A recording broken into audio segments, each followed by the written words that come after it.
Kau Bapa yang setia, tak pernah sedetik Kau tinggalkan diriku.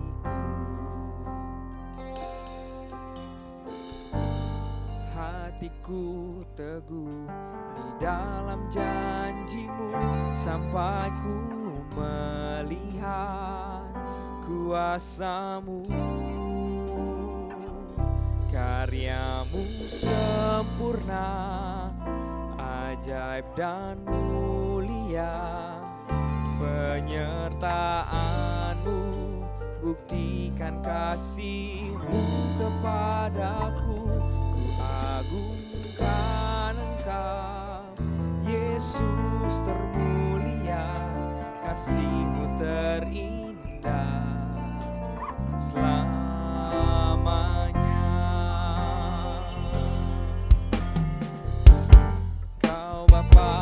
Setia, tak pernah sedetik Kau tinggalkan diriku. Hatiku teguh di dalam janji-Mu sampai ku melihat kuasa-Mu. Karya-Mu sempurna, ajaib dan mulia. Penyertaan-Mu buktikan kasih-Mu kepadaku. Ku agungkan Engkau, Yesus termulia. Kasih-Mu terindah selamanya. Ku tetap berharap di dalam kesesakan, ku tetap percaya walau tak melihat, sebab ku yakin karya-Mu sempurna, ajaib dan mulia. Penyertaan-Mu buktikan kasih-Mu kepadaku. Ku agungkan Engkau, Yesus termulia. Kasih-Mu terindah selamanya. Ku agungkan Engkau, Yesus termulia. Kasih-Mu terindah selamanya.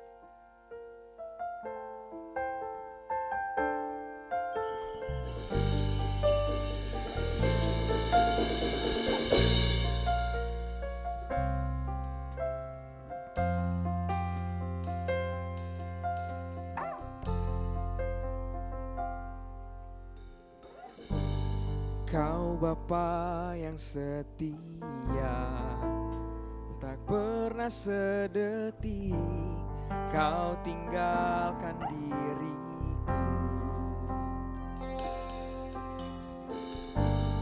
Hatiku teguh di dalam janji-Mu sampai ku melihat kuasa-Mu. Karya-Mu sempurna, ajaib dan mulia. Penyertaan-Mu buktikan kasih-Mu kepadaku. Ku agungkan Engkau, Yesus termulia. Kasih-Mu terindah selamanya.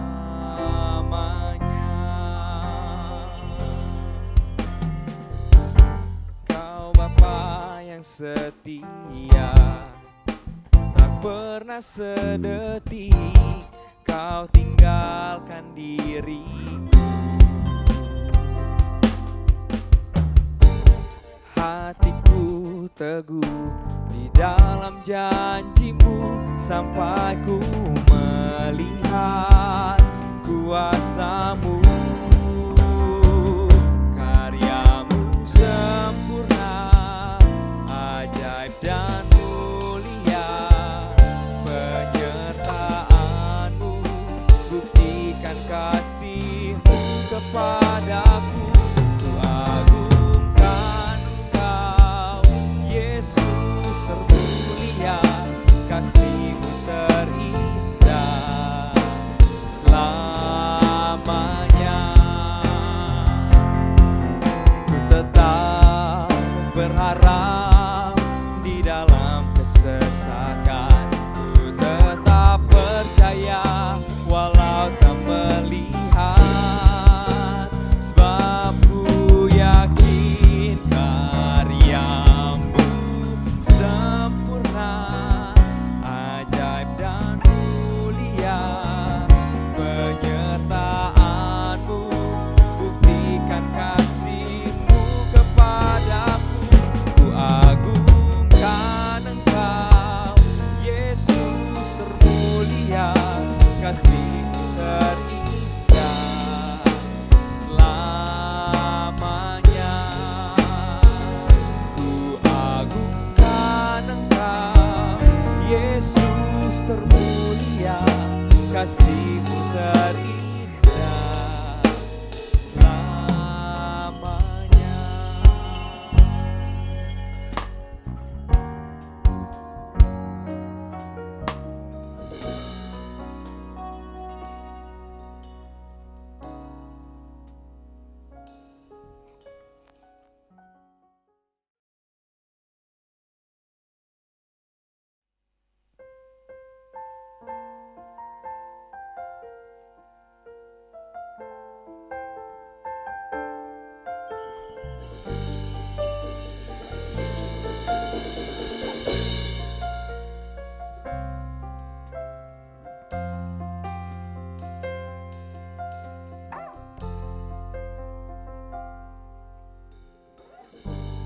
Kau Bapa yang setia,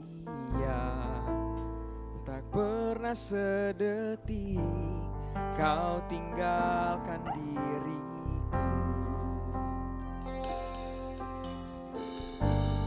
Hatiku teguh di dalam janjimu sampai ku melihat kuasamu. Karyamu sempurna, ajaib dan mulia. Penyertaanmu buktikan kasihmu kepadaku. Ku agungkan Engkau, Yesus termulia. Kasihmu terindah selamanya.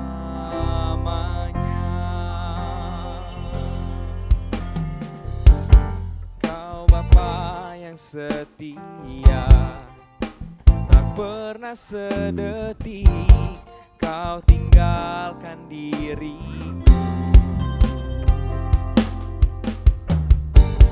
Hatiku teguh di dalam janjimu sampai ku melihat kuasamu. Karyamu sempurna, ajaib dan mulia. Penyertaanmu buktikan kasihmu kepadaku.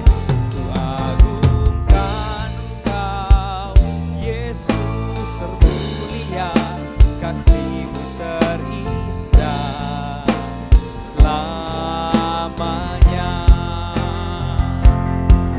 Ku tetap berharap di dalam kesesakan. Ku tetap percaya walau tak melihat,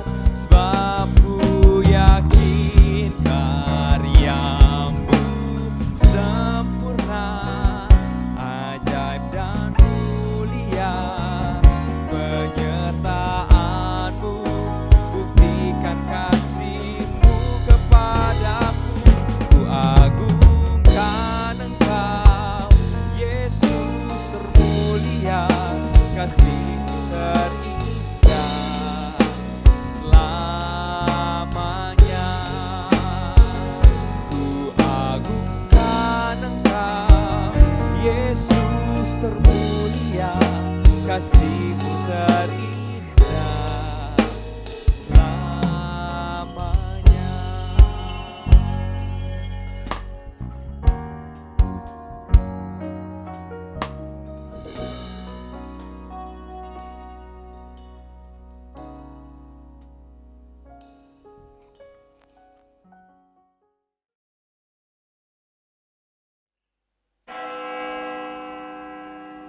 Jemaat silakan bangkit berdiri.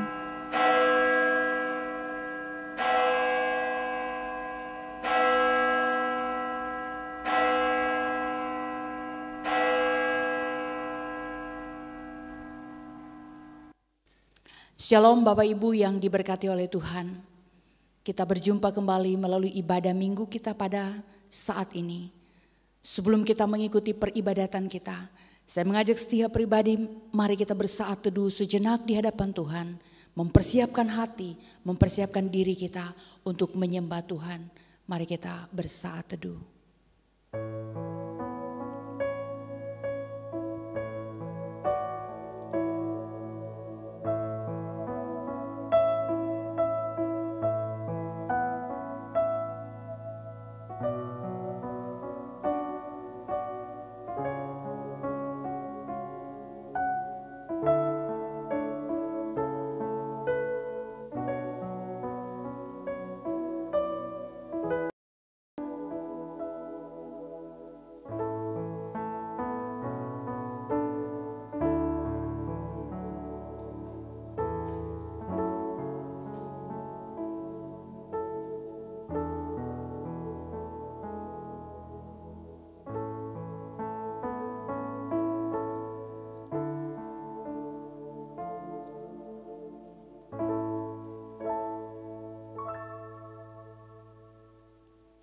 Pertolongan kita ialah datangnya dari Allah yang menciptakan langit dan bumi.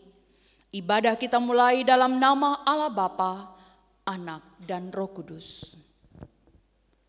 Kasih, karunia, dan damai sejahtera dari Allah Bapa kita dan dari Tuhan Yesus Kristus menyertai ibadah kita. Amin. Mazmur 8 ayat 2. Ya Tuhan, Tuhan kami, betapa mulianya nama-Mu di seluruh bumi, keagungan-Mu yang mengatasi langit dinyanyikan. Kita ada sampai hari ini hanya karena anugerah-Nya. Kita diciptakan dalam kemuliaan. Kita berharga di mata Tuhan. Kami bawa pujian syukur kami kepada-Mu Tuhan. Pujian dan syukurku ku bawa padamu, dengan rendah hati ku persembahkan.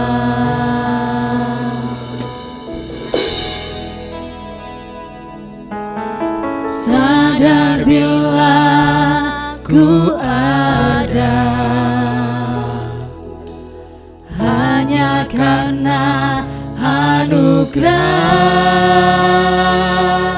bukan karena kekuatanku. Pujian dan syukur, pujian dan syukurku ku bawa padamu, dengan rendah hati ku persembahkan. Kami sadar bila kami ada Tuhan, sadar bila ku ada hanya karena anugerah, hanya karena anugerah,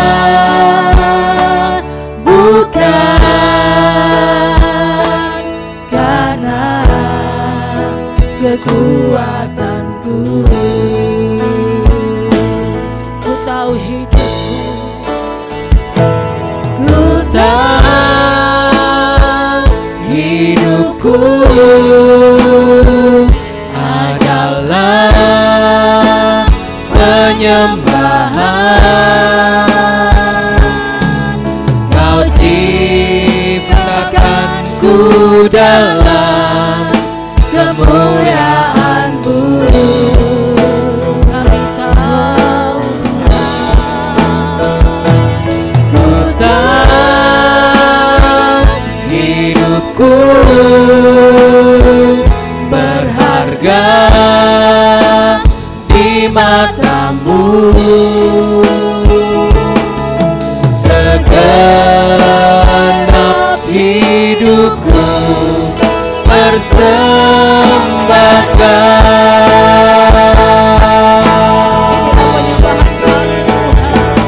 Ku tahu hidupku adalah penyembahan. Kau ciptakanku dalam kemuliaan-Mu. kami tahu hidup kami berharga di mata-Mu. Ku tahu hidupku berharga di mata-Mu. Segenap hidupku persembahkan.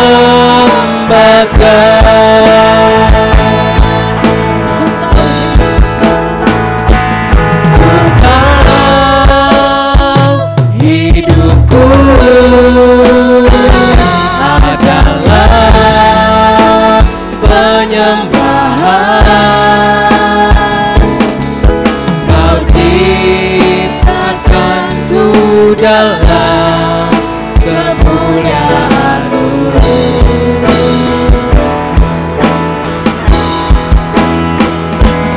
Ku tahu hidupku berharga di mata-Mu. Segenap hidupku persembahkan. Segenap hidupku persembahkan. Inilah kerinduan kami Tuhan. Segenap hidupku persembahkan.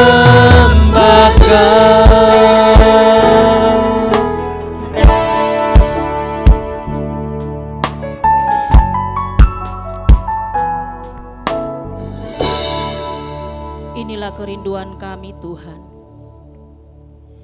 Kami mau mempersembahkan seluruh hidup kami. Tuhan, jadikanlah kami pribadi-pribadi yang menyembah Engkau dalam roh dan kebenaran. Terima kasih Tuhan. Terima kasih kalau Engkau menciptakan kami dalam kemuliaan-Mu. Terima kasih Tuhan, kalau hidup kami berharga di mata-Mu. Terpujilah nama-Mu Tuhan Yesus. Saat ini Tuhan, dengan kerendahan hati kami sadar, kami tahu bahwa kami adalah manusia yang penuh dengan keterbatasan. Kami tahu Tuhan, seringkali kami berbuat dosa, seringkali kami tidak setia, seringkali kami tidak taat kepadamu Tuhan. Seringkali kami menyakiti hati-Mu Tuhan. Seringkali kami menyakiti hati sesama kami. Tuhan, ampuni kami. Layakan kami Tuhan, sehingga kami layak Tuhan disebut anak-anak tebusan darah-Mu. Terima kasih Tuhan Yesus, Engkau baik. Seluruh rangkaian ibadah kami pagi ini Tuhan, kami serahkan ke dalam tangan kasih-Mu. Di dalam nama Yesus kami berdoa. Haleluya. Amin. Yohanes 6 ayat 40. Sebab inilah kehendak Bapa-Ku, yaitu supaya setiap orang yang melihat Anak dan yang percaya kepadanya beroleh hidup yang kekal, dan supaya Aku membangkitkannya pada akhir zaman. Jemaat dipersilakan duduk.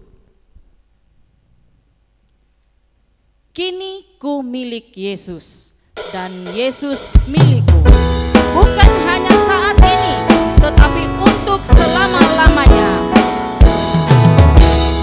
Kasih Tuhan Yesus tak berakhir, tiada kuasa yang memisahkanku. Dia menebusku, korban diri, kini ku miliknya. Kini ku milik Yesus dan Yesus milikku.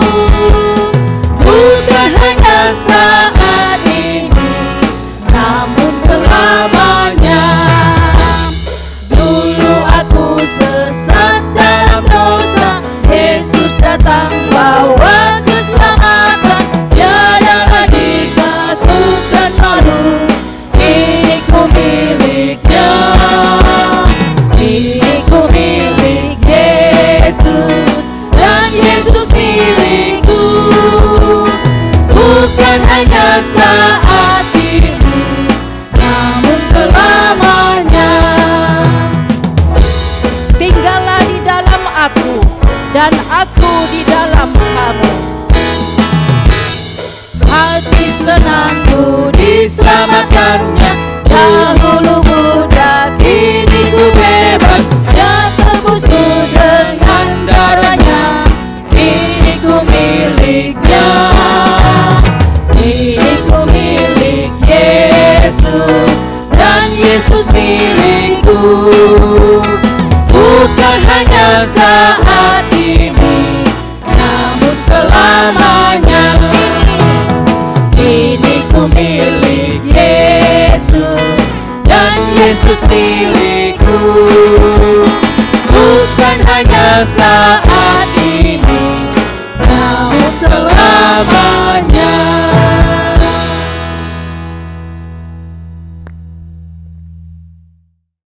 Kita akan siapkan hati dan pikiran kita untuk mendengarkan kebenaran firman Tuhan.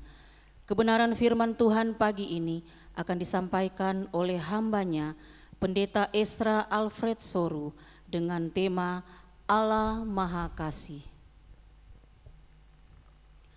Sungguh kami merasakan kebaikan-Mu dalam hidup kami. Kami merasakan kesetiaan-Mu Tuhan. Bawa kami Tuhan untuk semakin mengasihi Engkau.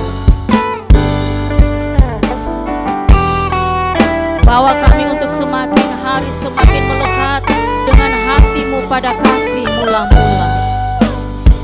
Kasih yang sempurna.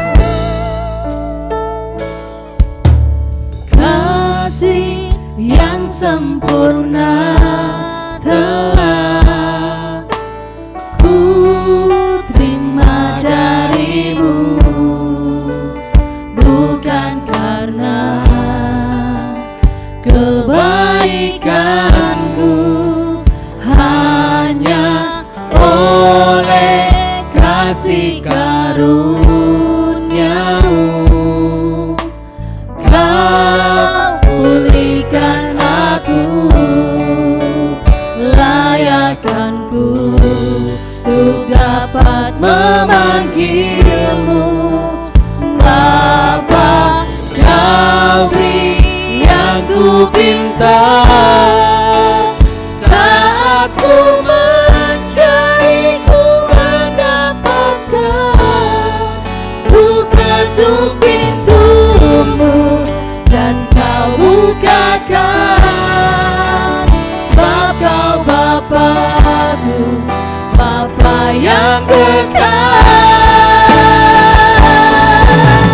Takkan Kau biarkan aku melangkah hanya sendirian.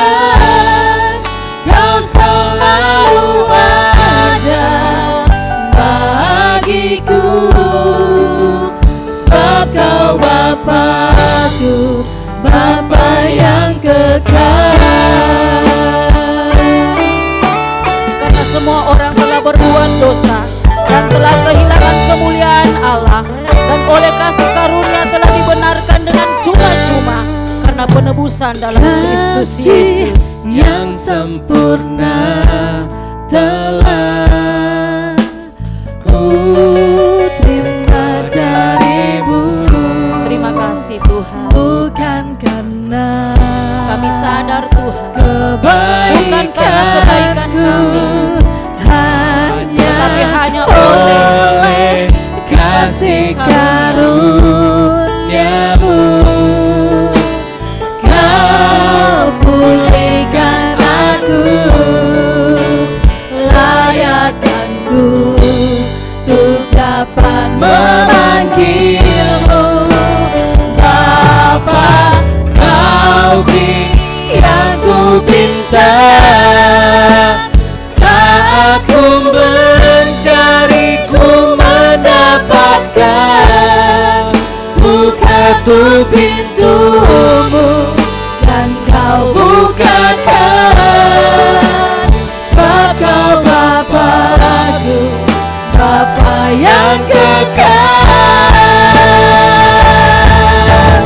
Takkan Kau biarkan aku melangkah hanya sendirian.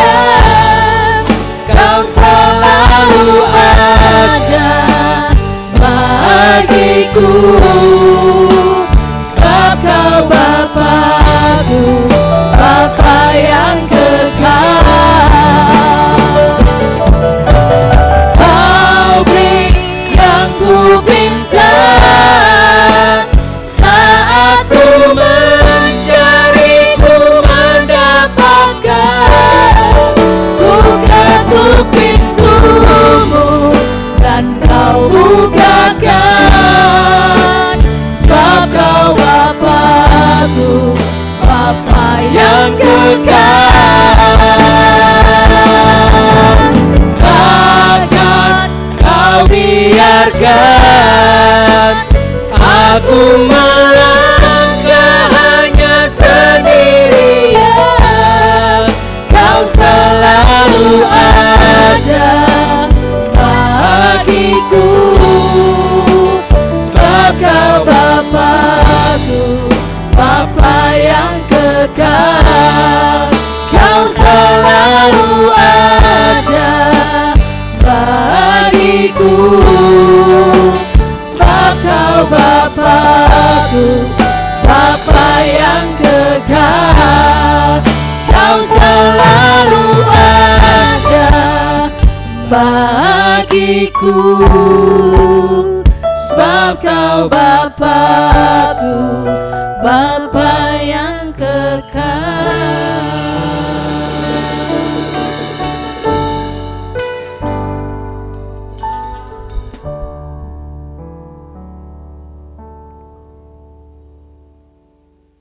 Sebelum kita mendengarkan firman Tuhan, saya mengajak kita berdoa. Mari kita berdoa.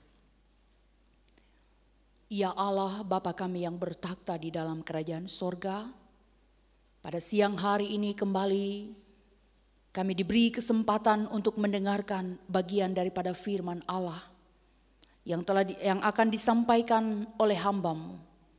Sebelum kami duduk diam dan mendengarkan, kami mohon Tuhan biarlah setiap pribadi lepas pribadi sungguh-sungguh menyiapkan hati, sungguh-sungguh kami memberi hidup kami diam di kaki Tuhan, mendengarkan setiap suara Tuhan berbicara kepada kami.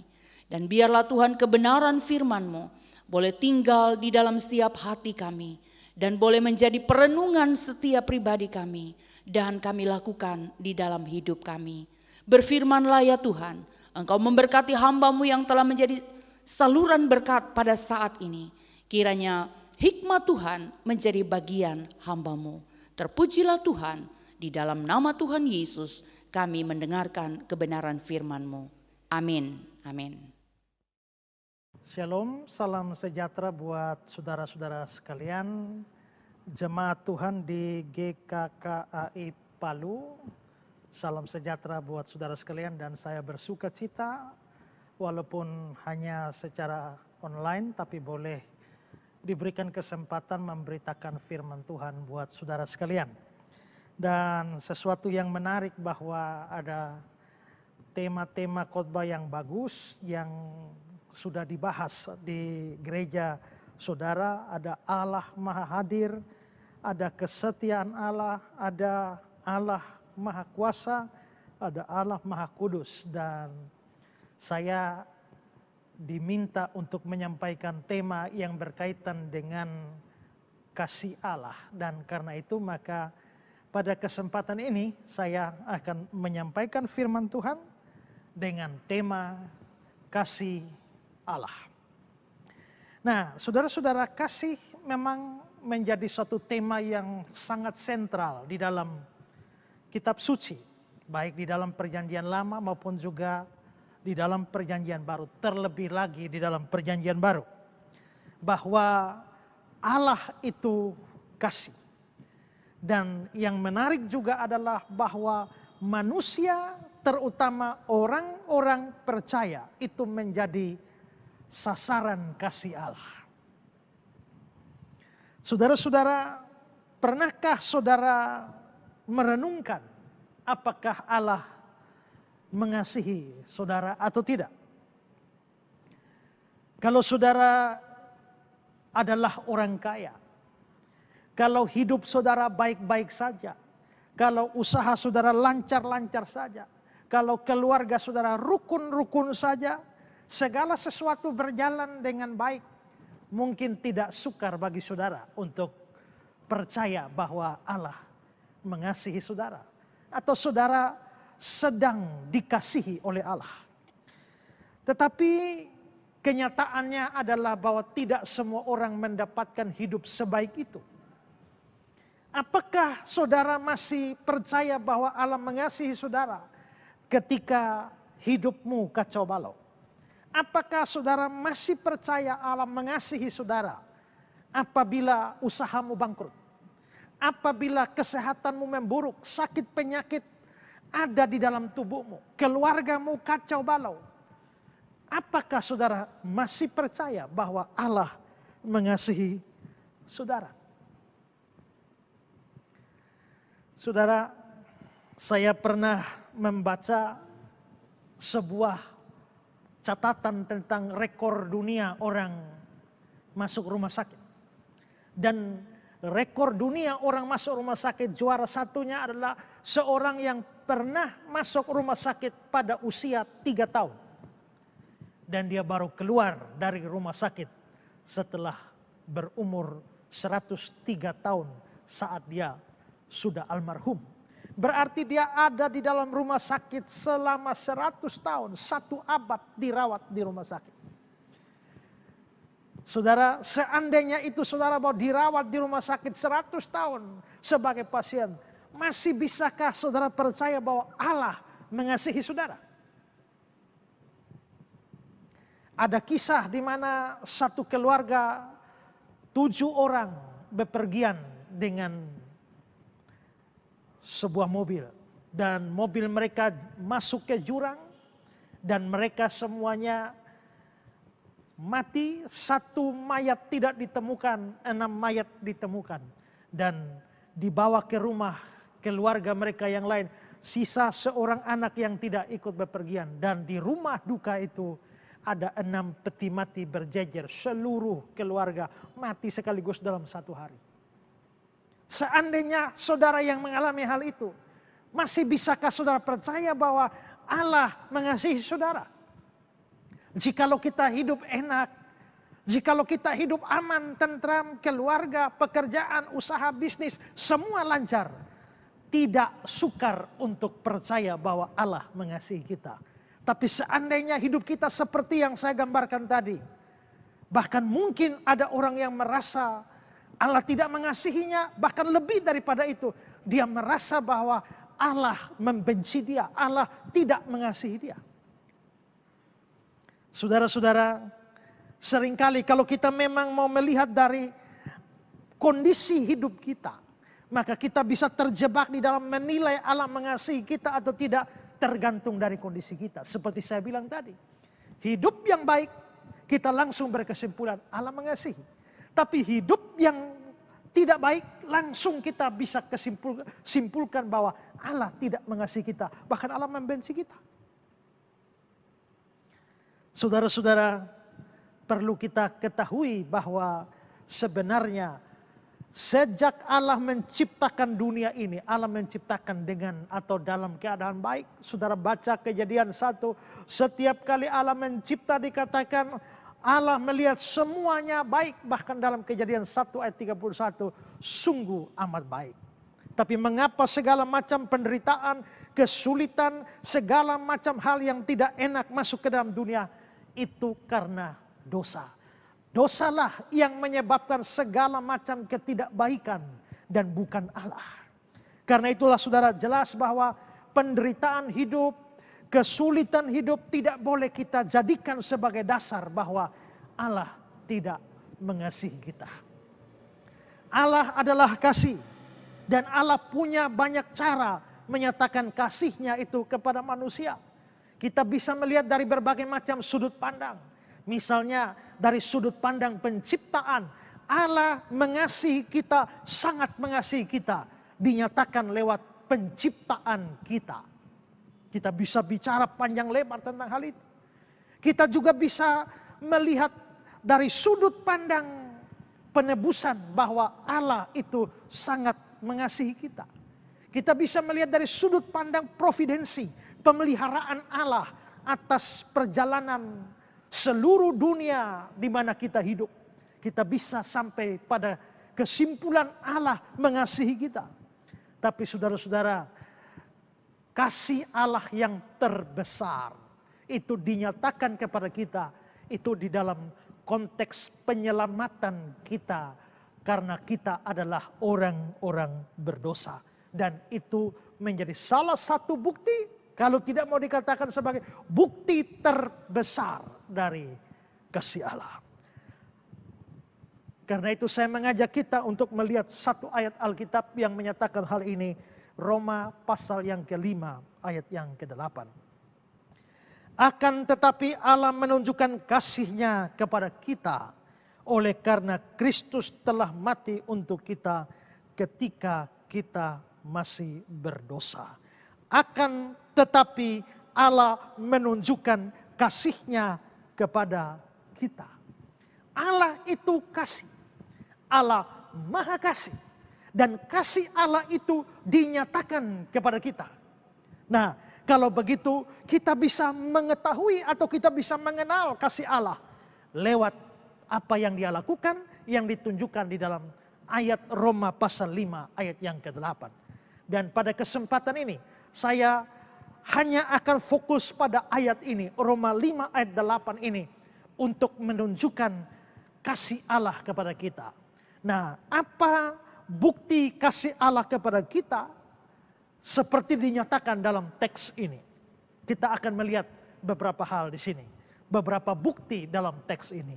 Yang pertama adalah bukti kasih Allah kepada kita adalah diberikannya Kristus bagi kita. Bukti kasih Allah kepada kita adalah diberikannya Kristus bagi kita. Perhatikan ayat kita, ayat 8. Akan tetapi Allah menunjukkan kasih-Nya kepada kita oleh karena Kristus. Saudara perhatikan yang saya garis bawahi dan beri warna merah, tekanannya pada Kristus. Itu berarti bahwa kasih Allah dinyatakan kepada kita melalui pemberian Kristus, anaknya yang tunggal itu bagi kita. Ini bukti pertama kasih Allah. Kristus itu adalah Allah sendiri. Kristus itu adalah anak Allah. Saudara tidak usah bingung kalau dikatakan Kristus adalah Allah, Kristus adalah anak Allah. Karena kalau Kristus disebut sebagai anak Allah, ya maksudnya Dia itu adalah Allah juga. Sama hakikatnya dengan Bapa. Misalnya saya tanya pada saudara, saudara itu manusia atau anak manusia? Saudara manusia bukan? Manusia. Anak manusia atau tidak? Anak manusia kan? Berarti saudara anak manusia, ya manusia juga. Demikian juga Kristus itu adalah anak Allah, tetapi Allah juga. Nah, peristiwa Kristus anak Allah itu atau Allah itu diberikan kepada dunia itu yang nanti kita rayakan beberapa waktu lagi ke depan pada peristiwa Natal. Tapi saudara, peristiwa Allah menjadi manusia, Allah turun dari surga ke dunia ini, itu merupakan sebuah penurunan yang luar biasa. Dan itu jelas mengandung sebuah pengorbanan yang besar. Dia turun dari surga ke bumi ini. Sangat mudah orang untuk naik, tapi tidak mudah untuk turun.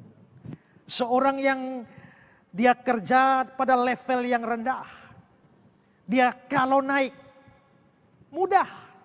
Tapi seorang yang sudah di atas biasanya sukar untuk turun. Itulah sebabnya kalau ada orang di atas kadang-kadang tidak mau turun-turun karena tidak mudah turun. Tidak mudah untuk berada pada satu tempat yang sudah nyaman, sudah enak, sudah bagus. Pergi kepada suatu tempat yang tidak enak, tidak bagus, tidak nyaman. Kalau saudara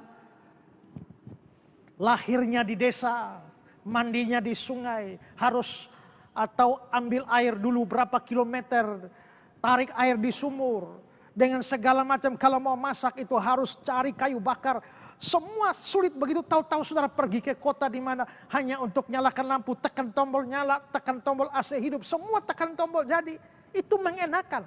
Tapi bagaimana kalau ada seorang yang lahirnya, besarnya di kota dan semua hanya tekan, beres semua. Tahu-tahu dia harus turun ke kampung. Dan untuk masak harus cari kayu api. Untuk mandi harus pergi cari sumur berkilo-kilometer. Ya. Semua serba tidak enak kalau turun. Saudara, saya ingat waktu saya masih sekolah teologi. Kami bangun pagi selalu ada tugas diberikan untuk kerja praktis. Ada yang siram taman, ada yang cuci kamar mandi WC, ada yang ngepel lantai. Dan itu menjadi pekerjaan yang biasa. Saya pun ngepel lantai, saya rasa itu bukan sesuatu yang terlalu menyengsarakan. Tapi suatu ketika ada mahasiswa baru masuk sekolah teologi dan dia ngepel lantai. Kalau kita ngepel kan pegang kain pel, lalu kita ngepel mundur. Tapi ini dia lalu ngepel, lalu dia maju, habis ngepel dia injak lagi. Tapi sambil ngepel air mata meleleh turun dari matanya. Ditanya kenapa? Karena merasa begitu menderita pel lantai. Sepanjang umurnya di rumahnya tidak pernah kerja seperti itu. Begitu masuk sekolah teologi, kenapa dia bisa merendahkan diri seperti itu untuk ngepel lantai? Ternyata kita bisa lihat bahwa untuk turun dari satu tempat yang sudah enak, sudah nyaman, sudah begitu menikmati, lalu harus turun ke suatu tempat yang jauh berbeda dari tempat sebelumnya, itu tidak mudah. Nah, saudara bayangkan, Yesus itu adalah Allah sendiri. Yesus adalah Allah sendiri dan tentu kemuliaan surga tak bisa dibandingkan dengan apapun yang terbaik di dunia ini. Yang terbaik di dunia ini itu masih dianggap buruk dibandingkan dengan segala kemuliaan surga. Tetapi Kristus diberikan dan turun ke dunia ini. Dan kita tahu bahwa ketika dia turun ke dunia ini, lahirnya juga di tempat yang sangat tidak cocok untuk kehadiran dia di dunia ini. Waktu lahir juga dalam segala macam kesederhanaan dan kemiskinan. Yesus hidup miskin, tahu dari mana? Karena papa mamanya Yusuf Maria miskin. Tahu dari mana papa mama Yusuf Maria miskin? Karena pada waktu mereka harus memberikan korban, mereka hanya bisa memberikan korban sepasang burung tekukur atau burung merpati. Menurut aturan perjanjian lama, orang harus berikan kambing atau domba. Tapi kalau orang miskin, dia boleh memberikan sepasang burung tekukur. Dan itulah yang diberikan oleh Yusuf dan Maria. Berarti mereka itu orang miskin. Jikalau Yusuf Maria orang miskin, Yesus juga pasti hidup di dalam kemiskinan. Belakangan setelah dia masuk dalam pelayanan, dia katakan, serigala punya liang, burung punya sarang, tapi anak manusia tidak punya tempat meletakkan kepala. Bahkan pendeta Stephen Tong berkata bahwa Yesus sepanjang hidupnya dari lahir sampai mati itu hanya pinjam. Waktu lahir pinjam tempatnya binatang di palungan. Sepanjang hidupnya dia pinjam tempat orang, pinjam keledai orang, pinjam rumah orang. Dan sampai mati pun tetap pinjam, yaitu pinjam kuburan orang, kuburan Yusuf Arimatea. Nah, saudara-saudara, Paulus mengatakan dalam 2 Korintus pasal 8 ayat 9, karena kamu telah mengenal kasih karunia Tuhan kita Yesus Kristus, bahwa Dia yang oleh karena kamu menjadi miskin sekalipun Ia kaya, supaya kamu menjadi kaya oleh karena kemiskinannya. Dia kaya, tapi oleh karena kamu dia menjadi miskin. Kekayaan ini pastilah menunjuk pada segala kemuliaan yang dia punya di surga. Ketika dia bicara atau berdoa kepada Bapaknya di dalam Yohanes 17. Ya Bapa, permuliakanlah aku dengan kemuliaan yang kumiliki di hadirat-Mu sebelum dunia ada. Berarti Yesus punya kemuliaan di hadirat Bapa sebelum dunia ini ada. Itulah kekayaannya. Tetapi pada saat dia datang ke dalam dunia ini, dikatakan dia menjadi miskin. Turun dari surga ke bumi. Itu adalah sebuah perendahan yang luar biasa. Dan itu telah dilakukan oleh Kristus. Lalu siapa yang mengutus Kristus ke bumi ini? Adalah Allah Bapa sendiri. Di dalam Yohanes 3 ayat 16, karena Allah mengasihi dunia ini sehingga dia mengaruniakan anaknya yang tunggal bagi kita. Kalau begitu saudara, kehadiran Kristus di dalam dunia ini itu adalah bukti kasih Allah kepada kita. Allah Maha Kasih. Allah itu adalah kasih. Apa buktinya dia mengasihi kita? Bukti dia mengasihi kita adalah dengan memberikan Kristus bagi kita. Pemberian Kristus bagi kita, pemberian Kristus bagi dunia yang berdosa, sesungguhnya adalah bukti kasih Allah bagi kita. Jadi kalau kita mau berpikir, apakah buktinya Allah mengasihi saya? Jangan pikir kekayaanmu, jangan pikir keberhasilan usahamu, jangan pikir segala macam hal yang lancar-lancar dalam hidupmu. Karena kalau kamu pikir itu betul kasih Allah. Tapi orang lain bisa berpikir ketika hidupnya tidak lancar, ketika kesehatannya buruk, saudara bisa berpikir Allah tidak mengasihi. Tapi kita membutuhkan sebuah bukti yang jauh lebih objektif dari kasih Allah bagi kita. Kasih Allah bagi kita dinyatakan melalui pemberian Kristus bagi dunia ini, bagi orang-orang berdosa, dan bagi saya dan saudara. Itu bukti kasih Allah yang pertama. Lalu saudara, yang kedua, bukti kasih Allah kepada kita adalah diberikannya Kristus untuk mati bagi kita. Perhatikan teks kita ayat 8. Akan tetapi Allah menunjukkan kasih-Nya kepada kita oleh karena Kristus telah mati untuk kita. Kalau bagian pertama tadi saya tekankan Kristusnya, maka bagian yang kedua ini perhatikan yang saya beri warna merah ini. Itu menunjukkan tekanannya di situ. Tekanannya telah mati untuk kita. Jadi Kristus yang diberikan itu bukan hanya sekedar diberikan, tapi diberikan untuk mati bagi kita. Maka kasih Allah bukan hanya dinyatakan, dibuktikan lewat pemberian Kristus, tapi dinyatakan lewat pemberian Kristus untuk mati bagi kita. Saudara-saudara, Kristus memang hadir ke dalam dunia ini untuk mati bagi kita. Di dalam Matius 20 ayat 28 dia berkata bahwa anak manusia datang untuk memberikan nyawanya menjadi tebusan bagi banyak orang. Itulah bedanya Kristus dengan kita. Banyak atau semua kita lahir untuk hidup, tapi Kristus lahir justru untuk mati. Nah, di sini saya mau bahas dua hal. Pertama adalah mengapa dia harus mati bagi kita. Kalau Kristus diberikan bagi dunia, mengapa harus mati? Saudara-saudara, kalau kita bicara mengapa harus mati, maka di sini kita harus berurusan dengan masalah dosa. Karena apa, saudara? Dosa memang mempunyai konsekuensi pada kematian. Kalau kita melihat cerita di dalam kitab Kejadian pasal yang kedua, ketika Allah menciptakan manusia, lalu Allah memberikan mereka boleh makan semua yang ada di taman itu. Tapi yang satu tidak boleh dimakan. Lalu dikatakan di dalam Kejadian 2 ayat 17 itu, pada hari kamu memakannya, kamu pasti mati. Berarti dosa memang mempunyai konsekuensi pada kematian. Lalu juga nanti kalau kita melihat di dalam perjanjian baru, kita bisa bertemu dengan ayat seperti Roma 6 ayat 23, upah dosa ialah maut. Berarti dosa memang mempunyai konsekuensi pada kematian.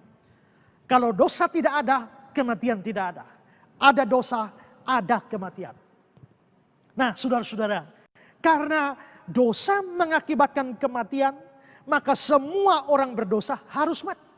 Baik mati secara rohani putus hubungan dengan Allah, mati secara jasmani putus napas, maupun mati kekekalan yakni masuk neraka. Nah, Kristus diutus atau diberikan kepada dunia untuk apa? Untuk menjadi penebus orang berdosa. Untuk menjadi pengganti orang berdosa. Untuk menerima hukuman yang seharusnya diterima oleh orang berdosa. Orang berdosa harus mati. Kalau orang berdosa harus mati dan Kristus dikirim, diberikan untuk mengganti orang berdosa, maka Kristus harus mati. Karena itu saudara, ada banyak orang tidak percaya. Misalnya orang-orang Islam bilang, jikalau Allah memang mau menyelamatkan manusia, ngapain harus susah-susah, perlu datang lagi, perlu kirim Yesus ke dunia ini lagi, harus pakai acara mati-mati segala, disalibkan. Apakah Allah tidak bisa menyelamatkan? Langsung selamat, semua selamat? Saudara-saudara, mereka hanya pikir tentang kasih Allah, tapi mereka lupa bahwa Allah juga adalah Allah yang adil. Allah yang adil itu tidak bisa mengampuni orang berdosa begitu saja. Jikalau Allah yang adil, maka dia harus memberikan hukuman bagi orang berdosa. Kalau saudara membuka Alkitab, saudara membaca dalam Nahum pasal 1 ayat 3, dikatakan Allah itu berpanjang sabar, panjang besar kasih setianya, tetapi dia tidak sekali-kali membebaskan dari hukuman orang yang bersalah. Keadilan Allah menuntut penghukuman bagi orang berdosa. Maka Allah tidak bisa mengampuni begitu saja. Harus keadilan dilaksanakan. Dan jikalau keadilan dilaksanakan, maka orang berdosa harus mati. Dan jikalau ada yang mau mengganti orang berdosa, maka si pengganti itu harus mati. Dan jikalau Yesus yang mau menggantikannya, maka Yesus harus mati. Itulah sebabnya saudara-saudara, mengapa Yesus harus mati. Itulah juga sebabnya kenapa dia harus jadi manusia. Karena kalau dia mau menebus manusia, tapi dia tetap tinggal di surga sebagai Allah, bagaimana dia bisa mati? Bagaimana Allah bisa mati?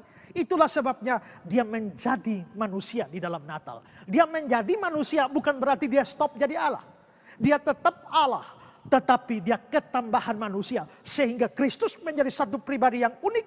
Satu pribadi dengan dua tabiatnya, yaitu tabiat ilahi dan tabiat manusia. Itulah sebabnya kadang-kadang dia berkata-kata, dia bertindak, dia berbuat sesuatu seperti atau sebagai Allah. Ketika dia lihat orang berdosa, atau ketika dia lihat si lumpuh yang dibawa itu, dia bilang, hai anakku, dosamu sudah diampuni. Dia bisa mengusir setan-setan. Dia meneduhkan badai dengan segala macam mujizat. Dia berkata, sebelum Abraham jadi, aku ada. Dia mengatakan bahwa dia punya kemuliaan di hadirat Bapa sebelum dunia dijadikan. Berarti dia sudah ada dari kekekalan. Tapi kadang-kadang dia berkata-kata, dia berbuat, dia bertindak seperti manusia. Maka dia bisa lapar, dia bisa haus, dia bisa kelelahan, dia ngantuk, tidur dan sebagainya. Ada sisi kealahannya, ada sisi kemanusiaannya. Nah, karena dia Allah manusia, nanti dia harus mati. Karena dia mati, maka bukan Allahnya yang mati, tapi manusianya yang mati. Karena itu, kalau saudara baca ayat-ayat seperti Filipi pasal 2 ayat yang ke-8, Efesus 2 ayat yang ke-16, 1 Petrus 3:18, semua ayat itu mengatakan dia dibunuh sebagai manusia. Nah, saudara-saudara, itu berarti bahwa Kristus diberikan untuk mati. Lalu, hal kedua yang ingin saya bagikan bagi kita adalah bagaimana cara kematiannya. Nah, kalau bicara soal cara kematian, maka mungkin saya perlu menjelaskan dua hal. Pertama, kita bisa lihat bagaimana pencambukannya, penderitaan yang Kristus alami. Bahwa Yesus dicambuk saja, itu memberikan kepada kita sebuah gambaran yang mengerikan. Tetapi Kristus dicambuk, perlu diingat bahwa cambuk yang digunakan untuk mencambuk dia itu bukan cambuk biasa, tapi cambuk Romawi. Lalu seperti apa cambuk Romawi itu? Saya berikan keterangan dari William Barclay. Barclay berkata, cambuk itu sendiri adalah suatu tali kulit yang panjang yang ditaburi dengan potongan-potongan tulang dan butiran-butiran timah yang runcing. Lalu William Hendrickson mengatakan, cambuk Romawi terdiri dari gagang kayu yang pendek yang diberi beberapa tali kulit yang ujungnya dilengkapi dengan potongan-potongan timah atau kuningan dan potongan-potongan tulang yang diruncingkan. Jadi kira-kira seperti gambar ini. Ini adalah gambar-gambar cambuk Romawi yang seperti keterangan tadi, ada semacam timah-timah di sana yang ketika dipukulkan itu meninggalkan memar, lalu pada pukulan berikut itu akan menjadi robek.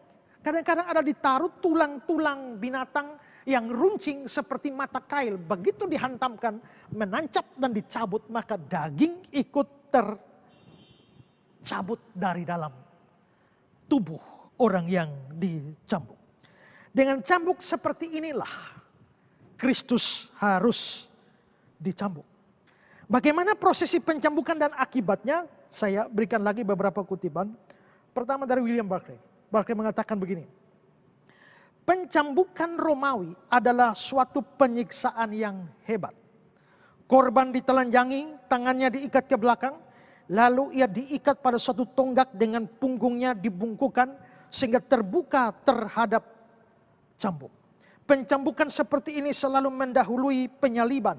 Dan pencambukan itu menjadikan tubuh telanjang itu menjadi carikan-carikan daging mentah. Dan bilur-bilur yang meradang dan berdarah. Ada orang yang mati karenanya.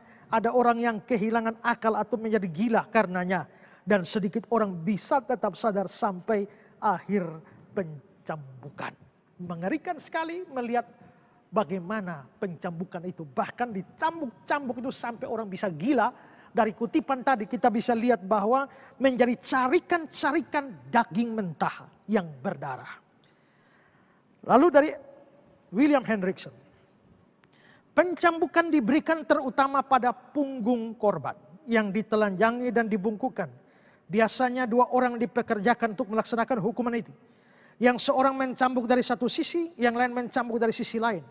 Dengan akibatnya bahwa daging yang dicambuki kadang-kadang koyak atau sobek sedemikian rupa. Sehingga pembuluh darah dan arteri yang terletak di dalamnya, kadang-kadang bahkan isi perut dan organ bagian dalam menjadi terbuka atau terlihat.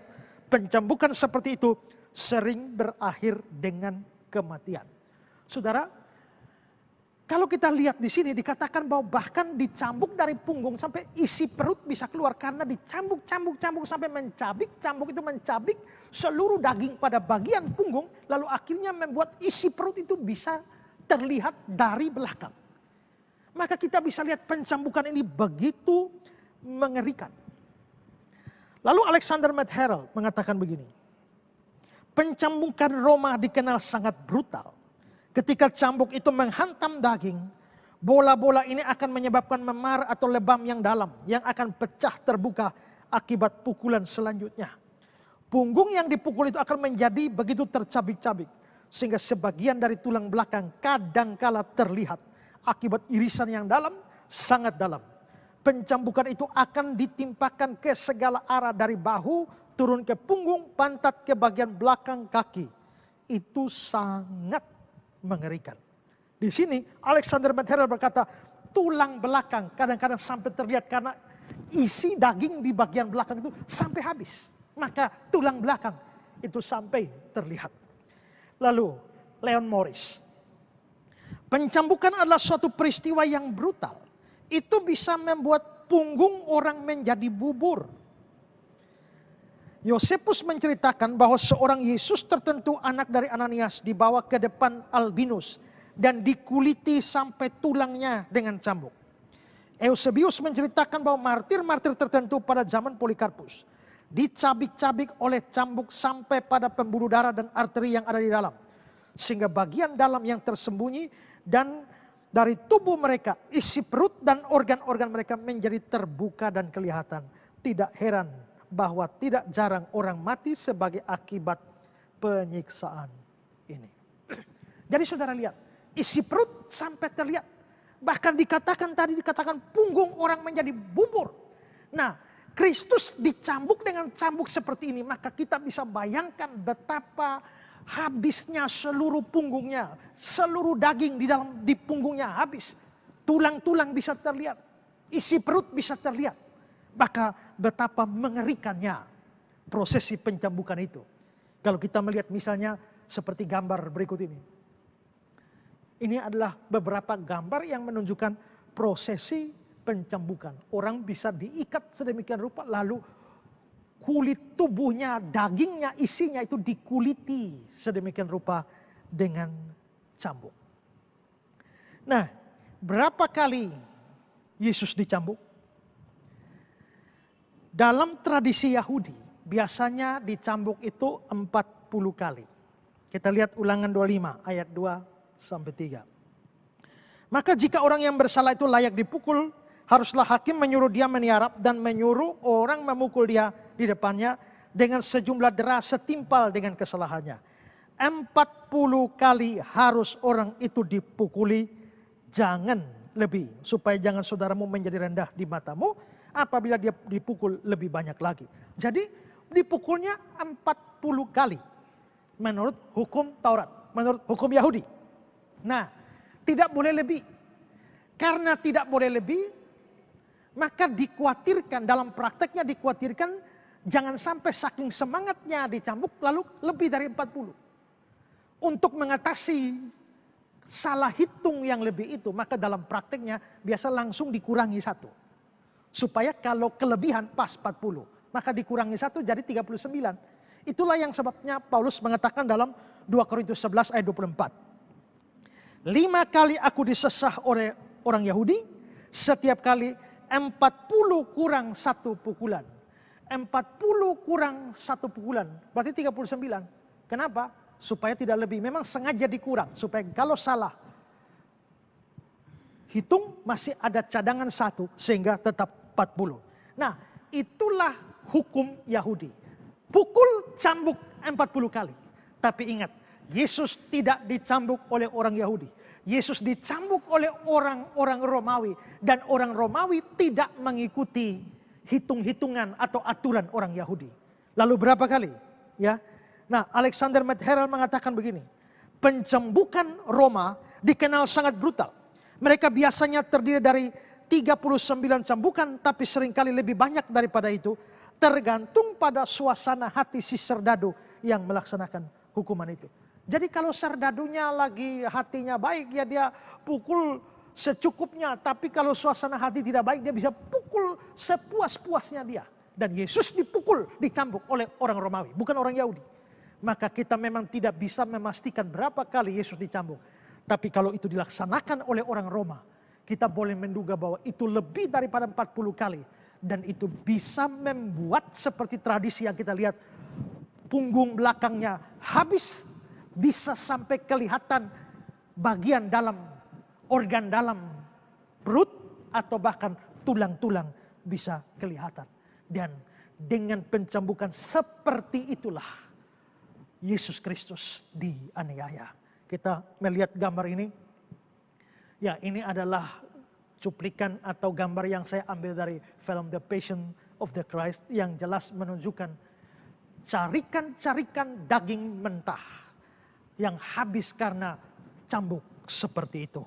Betapa mengerikannya, dia disiksa dan dianiaya dengan tubuh yang hancur penuh dengan luka-luka yang menyiksa. Itu prosesi pencambukan. Lalu yang kedua ini adalah penyalibannya. Ya, penyalibannya. Kristus disalibkan dan dia disalibkan dengan penderitaan. Penderitaannya bisa terlihat dari beberapa fakta. Misalnya kaki dan tangannya dipaku. Dan kita tahu bahwa pakunya orang Roma bukan seperti paku yang kita bisa lihat di toko. Pakunya jumbo-jumbo, ukurannya sangat besar. Kalau saudara lihat gambar ini adalah gambar pakunya orang Romawi. Dan dengan paku sebesar ini, seukuran inilah tangan dan kakinya dipaku. Lalu saudara, kalau kita melihat tradisi setelah si korban itu yang mau disalibkan sampai di tempat eksekusi, maka dia ditidurkan di atas kayu salib itu lalu dipakukan kaki dan tangannya. Lalu ada satu tradisi yang biasa dilakukan, yakni sebelum salib itu berdiri mereka ada kebiasaan membanting salib itu. Jadi dengan si korban yang sudah terpaku di atasnya mereka dorong salibnya maka jatuh blek. Saudara, kita ini Tuhan ciptakan dengan gerakan refleks. Sehingga kalau saudara tahu-tahu jatuh dalam tempo yang sesingkat-singkatnya otak saudara memerintahkan tangan saudara untuk langsung refleks mengamankan bagian wajah atau tubuh saudara yang lain. Tapi kalau tangan sudah dipaku dan didorong, gerakan refleks tidak memungkinkan dan itu berarti bahwa seluruh bagian depan tubuh menghantam tanah yang keras. Dan ingat bahwa dengan tangan dan kaki yang sudah dipaku, sebuah hentakan itu membuat gerakan yang sangat menyakitkan pada kaki dan tangan yang sudah dipaku. Dan juga selain itu saudara, mereka juga punya kebiasaan waktu memasukkan kayu salib di tanah. Itu bukan mereka dengan sopan dan teratur pelan-pelan, 1, 2, 3 pelan-pelan. Tidak, seperti orang memakamkan jenazah. Kita kan, itu sudah mati, kalau orang sudah mati dibanting pun kan tidak rasa. Tapi kita tetap pelan-pelan turun ke lubang. Tapi dengan si terhukum yang masih ada, masih hidup, lalu dipakukan tangannya, mereka mengangkat kayu salib dan dibantingkan masuk ke lubang, blek. Dan itu mengakibatkan getaran yang besar pada seluruh kaki dan tangan yang terpaku. Dan jelas itu mengakibatkan kesakitan yang luar biasa. Saya kutip kata-kata dari Albert Barnes. Setelah mereka memakukan paku-paku itu ke dalam kayu, mereka menaikkan atau menegakkan salib itu dengan penderita yang sangat menderita padanya. Dan untuk menancapkannya dengan lebih teguh ke dalam tanah, mereka menjatuhkan salib itu dengan keras ke dalam lubang yang telah digali untuk menerima salib itu. Jatuhnya salib dengan mendadak itu pasti memberikan kepada orang yang disalib suatu kejutan yang keras dan meningkatkan penderitaannya dengan hebat. Orang yang disalib itu lalu menderita tergantung, biasanya sampai rasa sakit, kehabisan tenaga, kehausan, dan kelaparan mengakhiri hidupnya.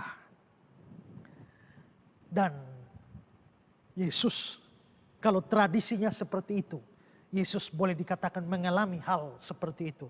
Dan naiklah dia di atas kayu salib. Penderitaan di atas kayu salib juga tidak ringan. Kenapa saudara-saudara? Karena kalau kita melihat posisi Kristus di atas kayu salib. Kalau kita lihat salib kita ini kan hanya gampang, rata dalam salib-salib yang kita lihat di gambar.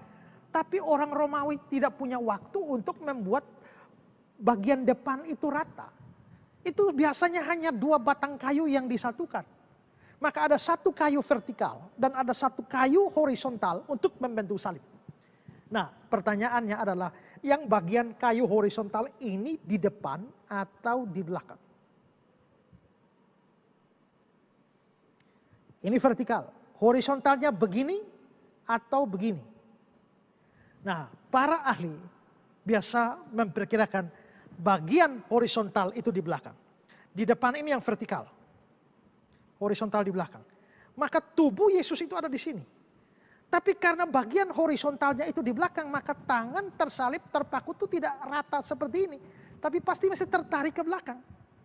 Nah, tertariknya ke belakang itu membuat kesakitan luar biasa dan ada tekanan ke depan, tapi itu dihalangi oleh paku yang menancap. Itu membuat penderitaan itu sangat hebat dan bisa membuat tulang-tulangnya itu terlepas. Makanya dalam Mazmur 22 ayat 15 dibilang begini. Seperti air aku tercurah dan segala tulangku terlepas dari sendinya. Ini Mazmur 22 terkenal sebagai Mazmur Mesianik. Dan Mazmur Mesianik ini menggambarkan penderitaan dari Sang Mesias. Di mana segala tulangnya terlepas dari sendinya. Kemungkinan besar itu yang terjadi pada saat tangannya terentang ke belakang, jauh ke belakang karena posisi tiang horizontal ada di belakang. Selain itu juga saudara, dalam proses di atas kayu salib dia perlu bernapas. Dan pada saat bernapas itu dia mesti dorong naik. Yang menentukan bisa bernapas adalah tulang kaki. Itulah sebabnya ketika para prajurit datang memeriksa dan ternyata dua penjahat kiri kanan itu belum mati, diambillah besi dan dipatahkanlah tulang kakinya, langsung mati. Kenapa? Tidak bisa bernapas. Jadi tulang kaki ini penting untuk bernapas, naik turun, naik turun. Pada saat naik turun seperti itu, ingat punggungnya sudah seperti bubur karena pencambukan. Dan kalau dia naik turun berarti punggungnya harus bergesekan dengan kayu kasar, kayu salib itu. Saudara ada luka di tangan, coba ambil kayu lalu di set. Mau gila rasanya kan? Ya. Tapi itu tidak terhindarkan bagi Yesus. Selama sekian jam dia tergantung di atas kayu salib, dia harus bernapas. Dan proses bernapas itu menyebabkan dia sangat-sangat menderita kesakitan. Nah, karena itu saudara-saudara, maka kita bisa lihat bahwa Kristus menderita secara luar biasa. Albert Barnes merinci penderitaan Kristus seperti ini. Hal-hal berikut ini menyebabkan penyaliban suatu kematian dengan rasa sakit yang khusus. Pertama, posisi lengan dan tubuh tidak alamiah. Lengan direntangkan ke belakang dan hampir tidak bisa bergerak. Gerakan yang paling kecil memberikan rasa sakit yang hebat pada tangan dan kaki dan pada punggung yang sudah dicabik-cabik dengan cambuk. Dua, paku-paku yang dimasukkan melalui bagian-bagian tangan dan kaki yang penuh dengan saraf dan otot memberikan penderitaan yang hebat. Tiga, terbukanya begitu banyak luka terhadap udara menyebabkan peradangan yang hebat yang sangat meningkatkan kepedihan dan ketajaman penderitaan. Empat, peredaran bebas dari darah dihalangi. Lebih banyak darah dibawa keluar oleh arteri-arteri pada yang bisa dikembalikan oleh pembuluh-pembuluh darah balik. Akibatnya ialah terjadi peningkatan yang besar dalam pembuluh darah balik ke kepala dan yang menghasilkan tekanan dan rasa sakit yang hebat. Hal yang sama terjadi dengan bagian-bagian tubuh yang lain. Tekanan yang hebat dalam pembuluh darah adalah sumber penderitaan yang tidak terlukiskan. Kelima, rasa sakit itu naik secara bertahap, tidak ada pengendoran, tidak ada istirahat. Lalu perhatikan lagi satu komentar dari Clauster. Kriminal itu dilekatkan atau dipakukan pada salib. Pada saat itu dia sudah penuh dengan darah karena pencambukan. Di sana dia tergantung untuk mati karena lapar, haus, kepanasan. Bahkan tidak bisa membela diri sendiri dari siksaan dari nyamuk, lalat yang hinggap pada tubuhnya yang telanjang dan pada luka-luka yang berdarah. Dan Barclay mengatakan itu bukanlah suatu gambaran yang bagus. Tapi itulah yang diderita oleh Yesus Kristus dengan sukarela bagi kita. Saudara, semua yang saya gambarkan itu barulah penderitaan fisik. Seandainya kita punya waktu untuk berbicara bagaimana penderitaan batinnya secara luar biasa. Mulai dari Getsemani, penderitaan batin yang begitu hebat sampai keringatnya keluar seperti tetesan titik-titik darah. Belum lagi pengalaman di puncak penderitaannya, dia ditinggalkan oleh Bapa ketika dia berteriak, Eli, Eli lama sabatani. Tidakkah itu penderitaan yang luar biasa? Dan saudara-saudara, itu semua Kristus lakukan bagi kita. Kristus adalah Allah yang jadi manusia. Dan dia rela menderita bagi kita. Bukankah itu menunjukkan kasih Allah yang besar? Tapi kalau kita bicara pribadi pertama dari Tritunggal, yakni Allah Bapa. Allah Bapa di surga memberikan, mengutus, mengaruniakan anaknya Yesus Kristus datang ke dalam dunia untuk mati bagi kita. Dengan seluruh penderitaan di atas salib maupun juga saat penjambukan. Dengan penderitaan begitu mengerikan. Demi penebusan kita. Demi mengganti kita yang harusnya mati. Tidakkah itu menunjukkan kasih Allah yang besar? Itulah sebabnya Yohanes 3 ayat 16 berkata, karena begitu besar kasih Allah. Kasih Allah begitu besar. Kasih itulah yang memberikan Kristus. Tapi bukan hanya berikan Kristus. Berikan Kristus untuk mati bagi kita. Pemberian Kristus untuk mati bagi kita adalah bukti kasih Allah. Kasih Allah dibuktikan pertama lewat pemberian Kristus. Kasih Allah dibuktikan kedua lewat pemberian Kristus untuk mati bagi kita. Dan sekarang yang ketiga. Bukti kasih Allah kepada kita adalah diberikannya Kristus untuk mati bagi kita ketika kita masih berdosa. Mari lihat ayat kita. Roma 5 ayat 8. Akan tetapi Allah menunjukkan kasih-Nya kepada kita. Oleh karena Kristus, itu tekanan saya pertama tadi. Telah mati untuk kita, itu yang kedua tadi. Dan sekarang yang ketiga, ketika kita masih berdosa. Ketika kita masih berdosa. Ini bukti kasih Allah yang luar biasa. Jikalau Allah memberikan Kristus bagi kita mati dengan kesengsaraan yang begitu mengerikan seperti saya gambarkan tadi. Tapi kalau dia berikan pada kita saat kita taat pada dia, saat kita baik pada dia, saat kita berkenan pada dia, saat kita itu menyenangkan hatinya, itu masuk akal. Tapi ternyata semua itu dilakukan ketika kita masih berdosa. Ketika kita adalah orang berdosa. Ketika kita adalah musuh Allah. Ketika kita tidak menyenangkan dia. Ketika kita melawan dia. Ketika kita melanggar hukum-hukumnya. Pada saat kondisi kita seperti itu.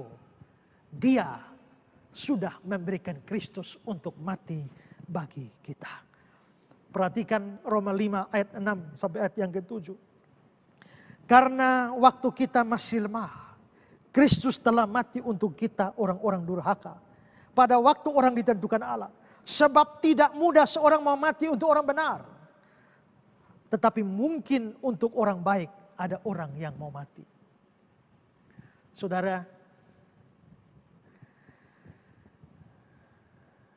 kalau saudara lagi susah, lalu saya bantu. Saudara waktu kuliah tidak punya duit. Lalu saya bantu duit untuk bayar kuliah. Sampai akhirnya saudara bisa selesai kuliah. Waktu saudara tidak punya pekerjaan, saya bantu saudara. Kasih saudara kerja. Setelah itu saudara mau menikah tidak punya biaya. Saya bantu biaya untuk menikah. Lalu istri saudara sakit. Saudara tidak punya duit, saya bantu. Anak saudara sakit. Tidak bisa berobat, saya bantu biaya berobat.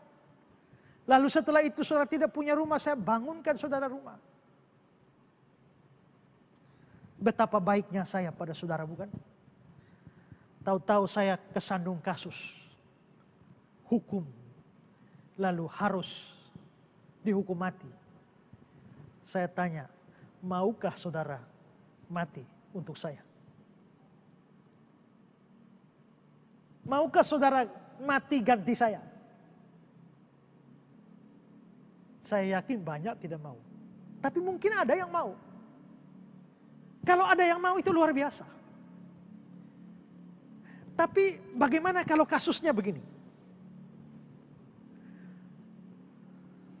Saya pernah merampok saudara sampai saudara kehilangan banyak duit. Saya jugalah yang membakar rumah saudara sampai saudara akhirnya kehilangan tempat tinggal. Saya jugalah yang membunuh istri saudara dan anak saudara. Saya jugalah yang merusak karier saudara. Sayalah yang memfitnah saudara kemana-mana. Sayalah yang bikin hidup saudara betul-betul melarat.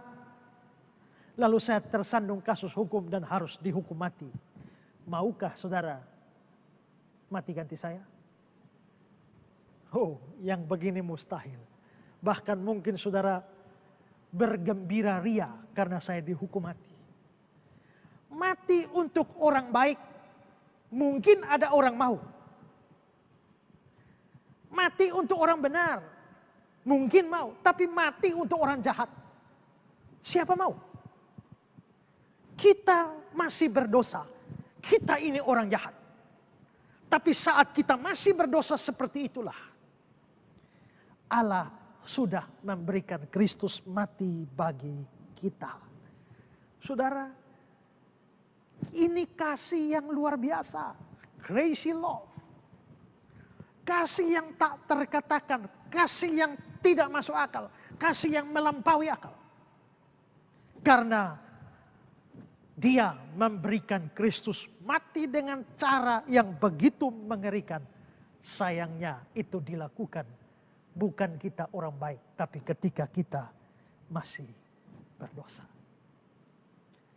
Itu menunjukkan kasih Allah luar biasa. Allah itu kasih. Apa buktinya? Pertama, memberikan Kristus bagi kita. Kedua, memberikan Kristus untuk mati bagi kita. Ketiga, memberikan Kristus untuk mati bagi kita ketika kita masih berdosa. Itulah 3 bukti kasih Allah. Saudara-saudara, jikalau kasih Allah sudah dinyatakan dalam 3 bukti seperti yang sudah saya ungkapkan. Lalu persoalannya adalah bagaimana seharusnya kita menanggapi kasih Allah itu. Apa tanggapan kita terhadap kasih Allah? Kita sudah mendengar, mengerti, menyadari kasih Allah. Lalu apa tanggapan kita? Kita bisa saja memberikan tanggapan secara salah. Kita bisa menanggapi kasih Allah itu secara salah. Dengan cara bagaimana? Dengan cara menolak, dengan cara acuh tak acuh. Atau kita tidak percaya kepada Dia. Kalau demikian, perlu saya tekankan bahwa sekalipun Allah mengasihi saudara, sekalipun Dia sudah dihukum, tapi kalau saudara tidak percaya dan acuh tak acuh kepada Dia, maka karya di atas kayu salib itu tidak bisa berlaku bagi saudara. Saudara menolak kasih-Nya, maka saudara harus berhadapan dengan keadilannya. Kasih Allah mau menyelamatkan saudara, tapi keadilan Allah mau menyelamatkan saudara. Kasih Allah mau menyelamatkan saudara, keadilan Allah mau menghukum saudara.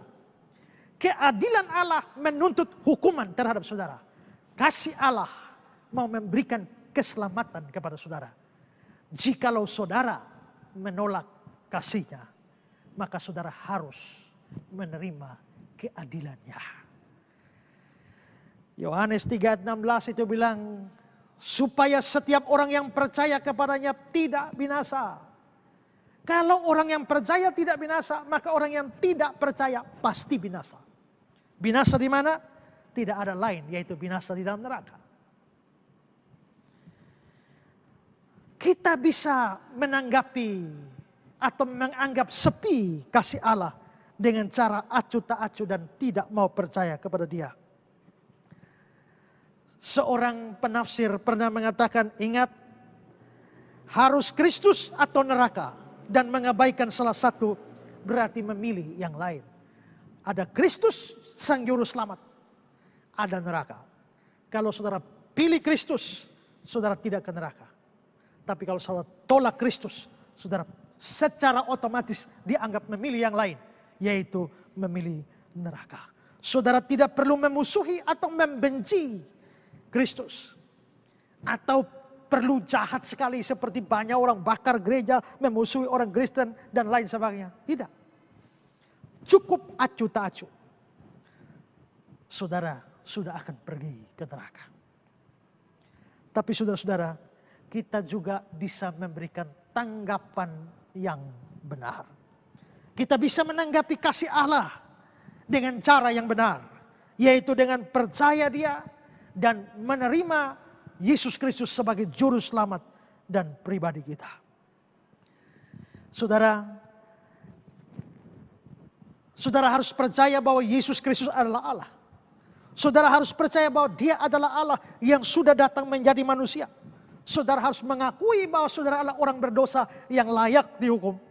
Dan saudara tidak mungkin diselamatkan dengan cara apapun. Banyak orang berpikir bahwa mereka bisa selamat dengan berbuat baik. Banyak orang agama lain berpikir mereka bisa selamat dengan amal saleh mereka.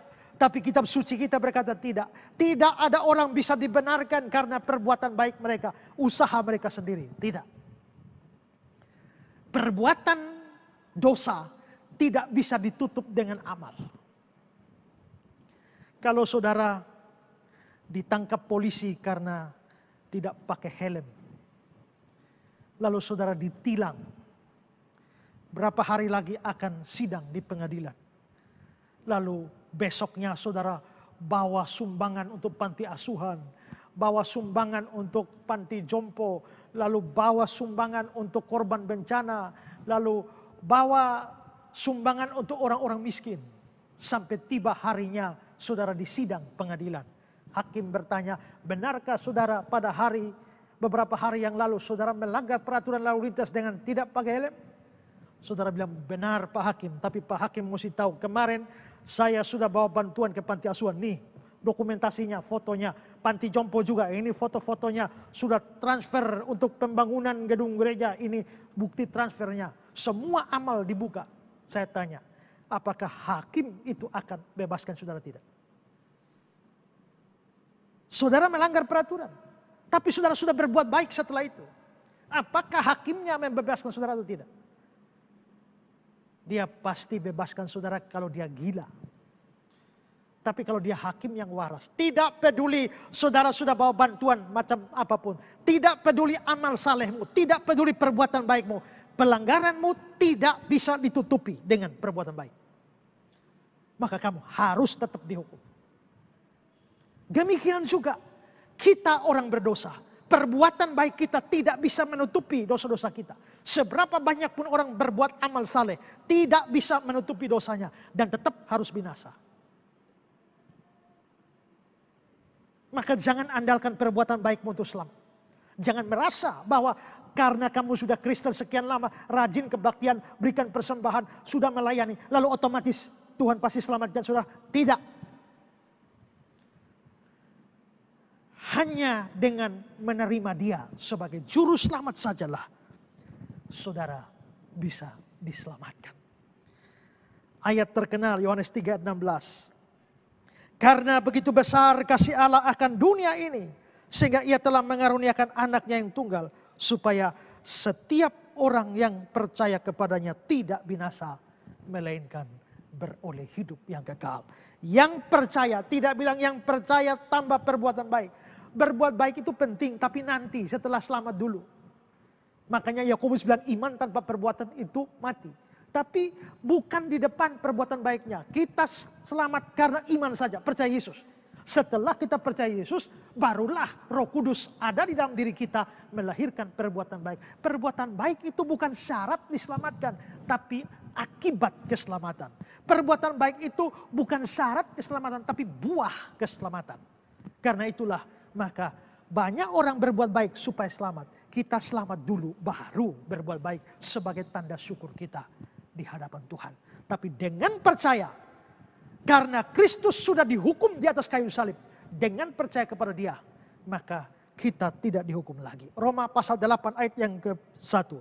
Demikian sekarang tidak ada penghukuman bagi mereka yang ada di dalam Kristus.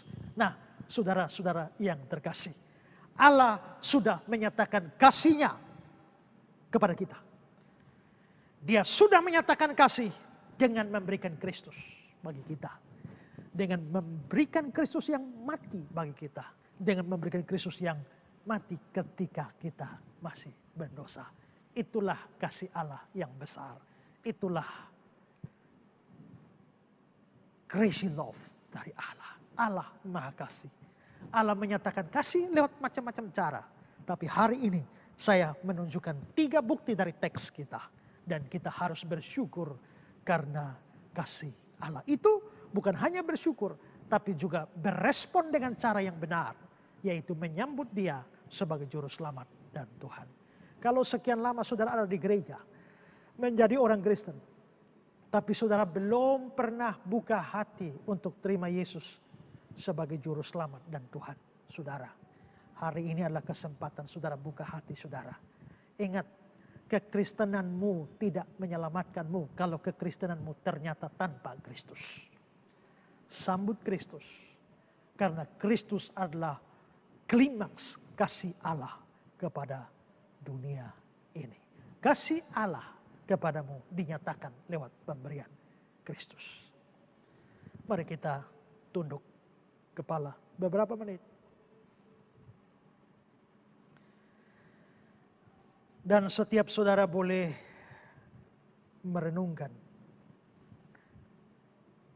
kasih Allah.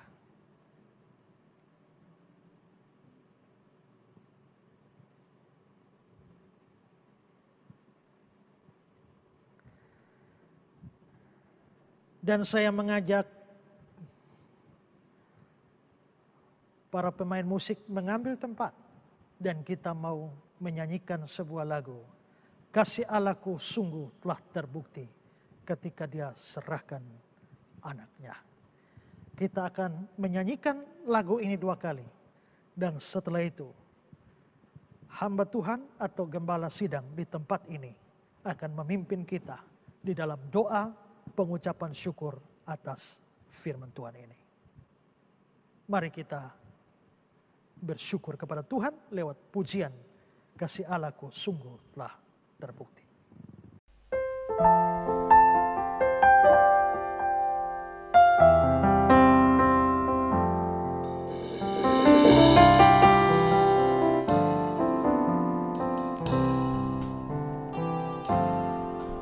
Kasih Allahku sungguh telah terbukti ketika Dia serahkan anaknya. Kasih Allah mau berkorban bagi kau dan aku. Tak ada kasih seperti kasih-Mu. Kasih Allahku sungguh telah terbukti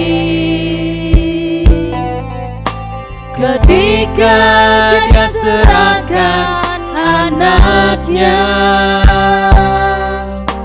Kasih Allah mau berkorban bagi kau dan aku. Tak ada kasih seperti kasih-Mu. Kami bersyukur, bersyukur,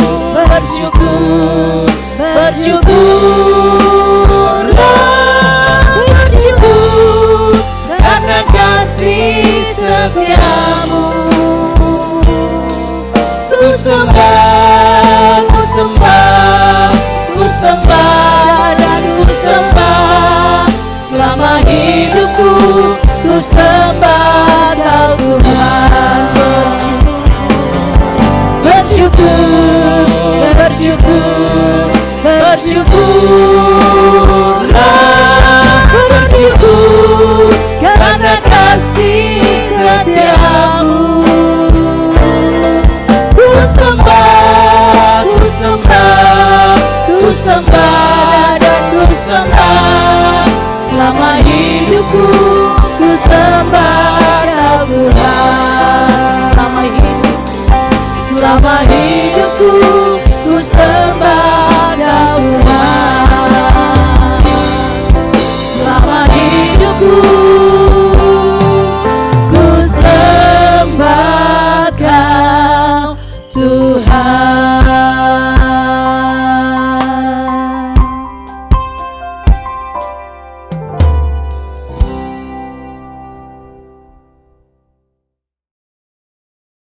Mari kita bersyukur untuk kebenaran firman Tuhan yang boleh menjadi berkat pada kita semua siang hari ini. Kembali ya Tuhan, kami menyatakan syukur kami.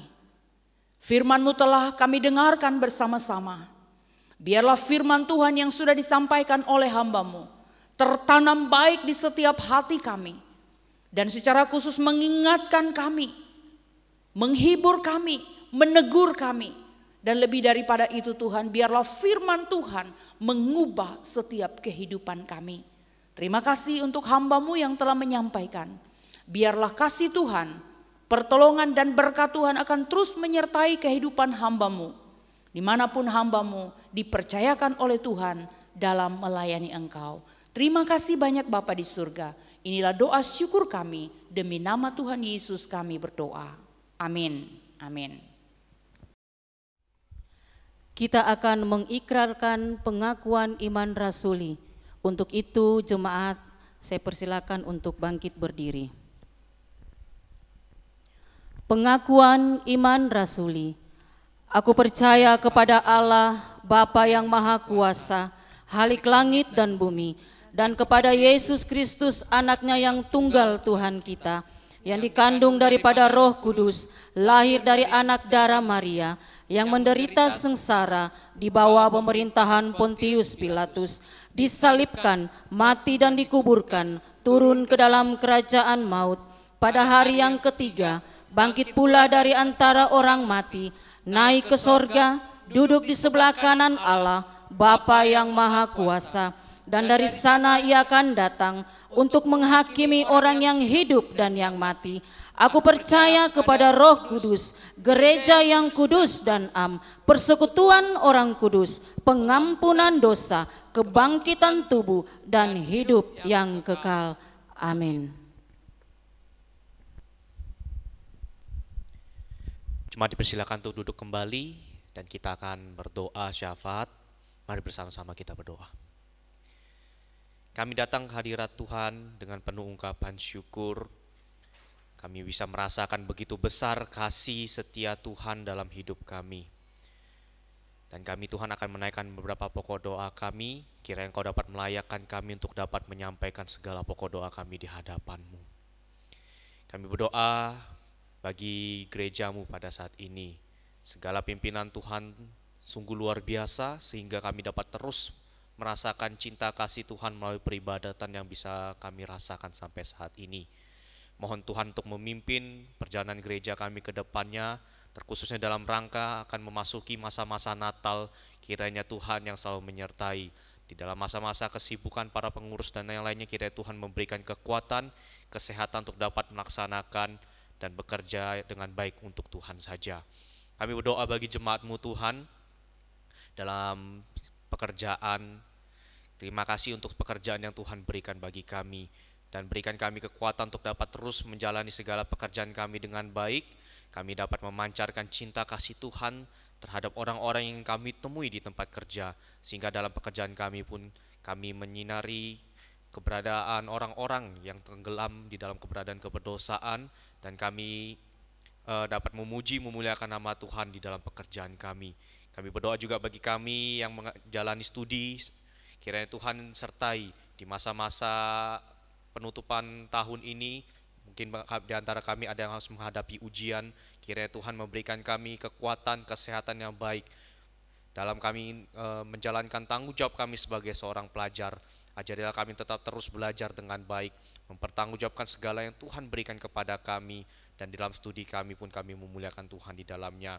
Kami juga berdoa bagi jemaat-Mu yang pada saat ini sedang bergumul, baik dari segi pekerjaan, penyakit, dan apapun itu.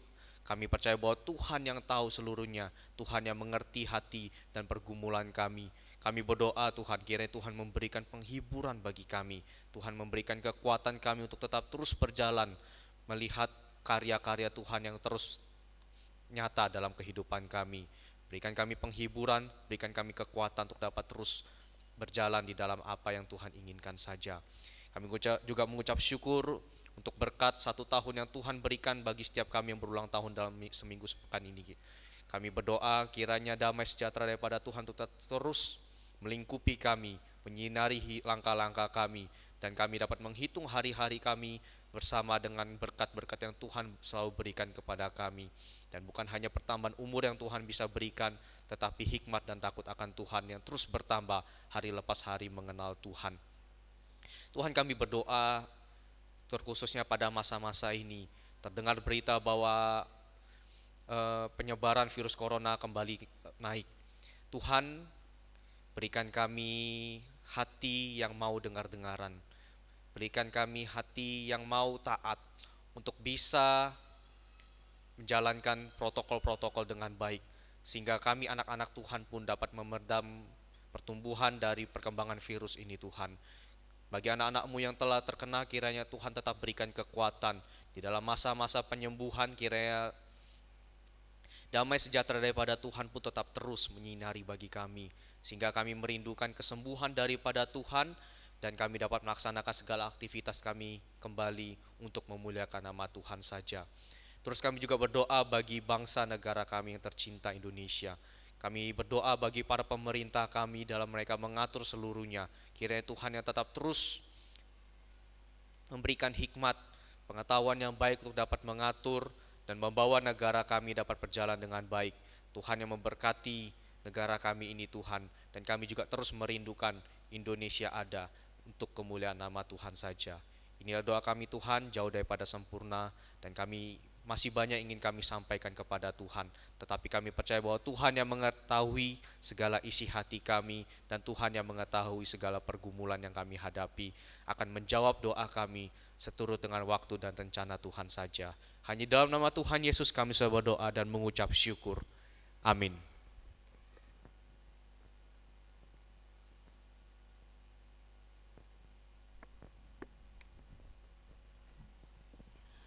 Kita akan memberikan persembahan syukur. Pagi ini persembahan syukur dijalankan 3 kali, perpuluhan, persembahan biasa, dan persembahan 1000. KPPK 109, mari tuturkan kasih Tuhan.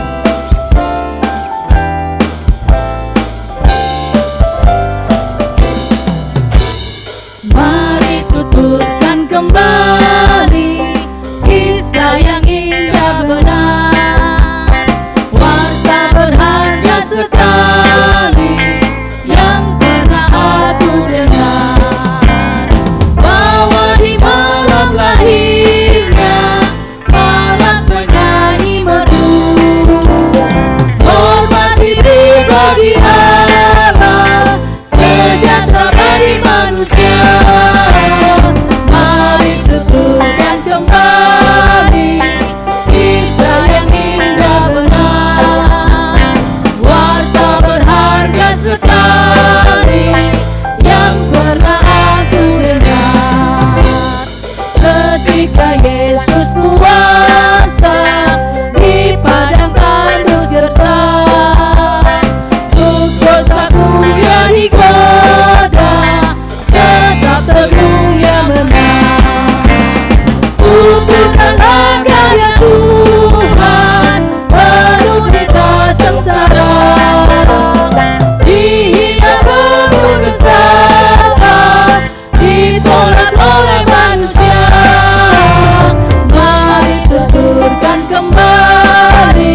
saat ini kami mau bersama-sama bersyukur kepada Tuhan. Di dalam kehidupan kami ada begitu banyak rupa-rupa berkat Tuhan yang sudah Tuhan nyatakan dalam kehidupan kami. Dan waktu ini adalah kesempatan di mana kami menyisihkan sebagian berkat yang sudah Tuhan titipkan kepada kami untuk kami persembahkan sebagai persembahan syukur kami. Dan pada hari ini Tuhan ada persembahan 1000 juga. Kiranya ya Bapak, Engkau boleh menolong sinode kami secara khusus untuk mengelola persembahan 1000 ini, di mana persembahan 1000 ini boleh menjadi berkat bagi kebutuhan hamba-hamba Tuhan kami yang sedang membutuhkan. Dan kami menyerahkan juga ya Tuhan untuk kondisi gereja kami saat ini, di masa pandemi ini ada pergumulan di mana kami menyerahkan untuk setiap hal yang menjadi kebutuhan operasional gereja ini. Kami terus menyerahkan ke dalam pertolongan Tuhan. Tuhan yang akan mencukupkannya. Bahkan kami ya Tuhan memohon kepada Tuhan sendiri, Engkau mengampuni kami ketika Engkau mendapati kami dalam menggunakan setiap berkat Tuhan, menggunakannya dengan sesuatu yang tidak memperkenankan hati Tuhan. Ampuni kami, ajarkan kepada kami Tuhan, dengan hikmat-Mu kami dapat mengelola setiap keuangan melalui berkat Tuhan yang sudah Tuhan titipkan pada kami untuk kami pergunakan dengan sebaik-baiknya. Terima kasih Tuhan untuk segala kemurahan cinta kasih Tuhan yang sudah Tuhan nyatakan melalui berkat dalam kehidupan kami. Terpujilah Engkau Allah sumber pengharapan, Allah sumber berkat atas hidup yang ada pada kami. Di dalam nama Tuhan Yesus kami menaikkan doa syukur kami bersama. Haleluya, amin. Kita akan mengakhiri ibadah kita pagi hari ini. Untuk itu saya undang kita berdiri. Doa berkat akan disampaikan oleh Ibu Pendeta Rini Barani. Doksologi.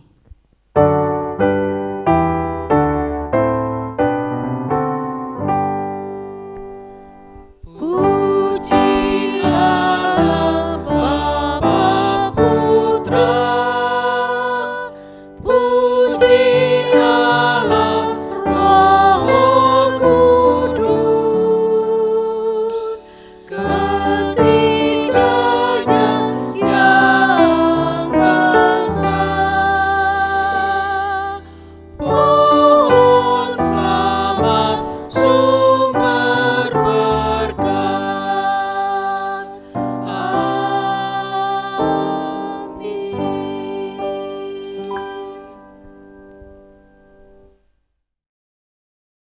Saudara yang diberkati Tuhan, arahkanlah hatimu kepada Tuhan. Mari kita menerima berkat Tuhan. Tuhan memberkati engkau dan melindungi engkau.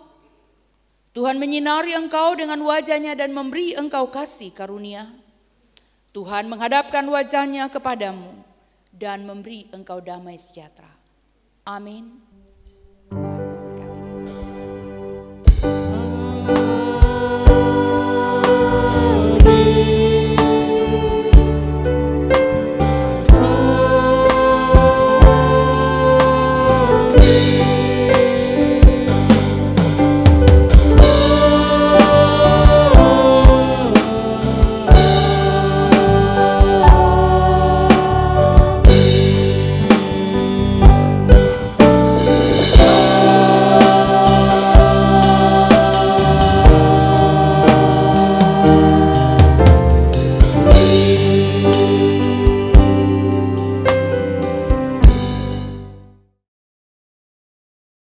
Kita masuk dalam warta. Hamba Tuhan, majelis dan seluruh jemaat GKKA Palu mengucapkan terima kasih kepada Bapak Pendeta Esra Alfred Soru yang telah menyampaikan firman Tuhan pagi ini. Tuhan berkati pelayanan dan keluarga. Amin.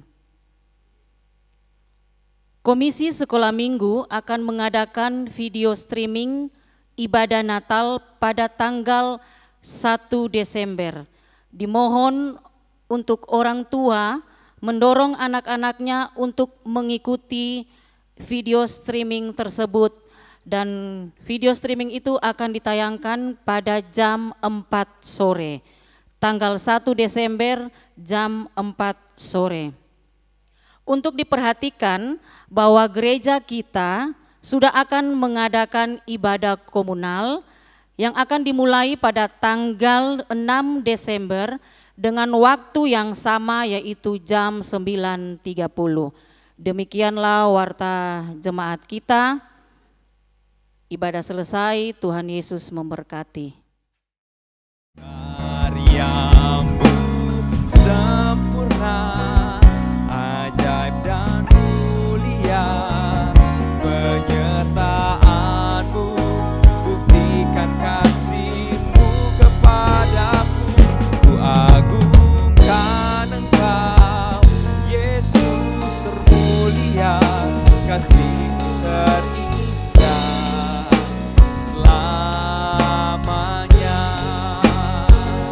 Ku agungkan Engkau, Yesus termulia, kasihmu terindah